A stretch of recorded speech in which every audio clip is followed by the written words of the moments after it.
နေဘယ်တော့မလို့ သူသမီးတွေပဲစင်းကောင်ခုတ်သွားတာလက်ဖောက်ပို့သွားမလို့ အားရမကောင်းတော့ဒီမှာဝက်သားတော့ဝဲလာခဲ့တယ်ဒီကြည့်ပါဒရုံတစ်ခဲကြီး အော်ဘယ်ကတကားပေးလိုက်ကြမလို့ ဟာပဲစကုတ်ရောက်ပြီးမှပေးရမှာဟာဒီမှာအသားတွေဒရုံတစ်ခဲကြီးကကောင်းလို့နေဝင်မသွားရင်လေးကိုလေဒီအသားချက်ရင်ချက်တစ်ခုလုပ်လိုက်ဟာ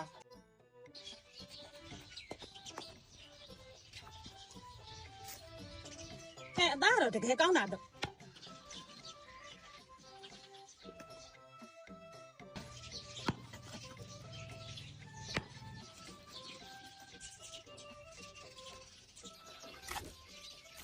နေ့ကလေးဝက်သားကောင်းတော့ကြမင်းပြုတ်ကျော်လေးလှုပ်ထားမလို့ရင်တော့ခါလေးနဲ့ဂျင်းကျက်တုံပြူထောင်းလေးနဲ့နဲပြီးပြုတ်ကျော်လှုပ်လိုက်တာပဲဒီနေ့ကလေးရောင်လေးနဲ့လှအောင်ရတာလည်းရှိအောင်တခြားလေးနဲ့ကြံညိုးလေးနဲ့ထည့်ပြီးလှုပ်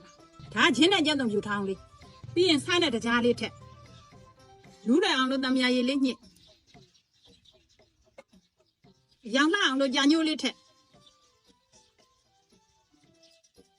ရလာရင်အကုန်ထည့်ပြီးပြီဆိုရင်တော့အသားနဲ့စိတ်ဝင်အောင်ဒီလိုလေးသေချာနယ်လိုက်ရင်တော့ရတယ်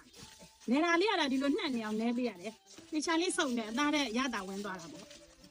ကြားလေးပါတော့ရတာလေးကချိုးတယ်တမယာသီးလေးညှစ်ထည့်လိုက်တော့ကြတော့အသားလေးကနုလွယ်တယ်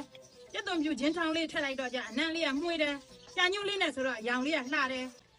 ရေလေးနဲ့ထည့်ပြီးရင်ပြုတ်လိုက်မယ်တော့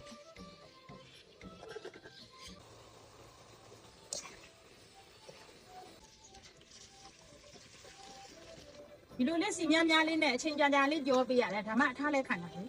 စီစီလေးပြေလေးကြောထားတော့ဟောဒီလိုလေးညီးနေအောင်ကြောရတယ်ဒီနေ့လေးဆိုရင်တော့ချလို့ရပြီတားပြုတ်လို့တော့လည်းမားသွားမှဆိုလို့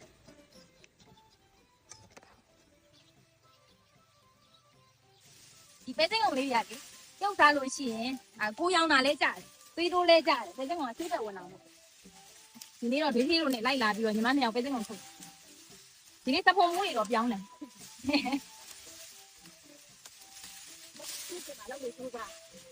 2026မှာလုပ်တွေထုတ်တာပဲစင်းကောင်ထုတ်တာလေနှစ်မိတမီဒီလိုနှမ်းဆွဲပြီးထုတ်တာဆိုတော့လေအရက်တွေပါလေရှိတယ်အဲ့ဒါညီမလေးမတက်ခေါ်မယ်အေးမင်းကအရက်ပူလေဆိုတော့များလေးထုတ်ပ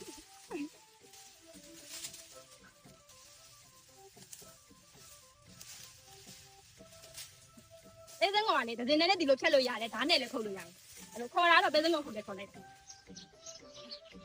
ခမင်းလေးကဝါတော့အောင်ဟာ အကျုပ်ဝက်သားပြုတ်ကျော်စီလေးနဲ့နဲပေးထားတာဝါရော့ပေါ့ အေးကောင်းတယ်ကောင်းတယ်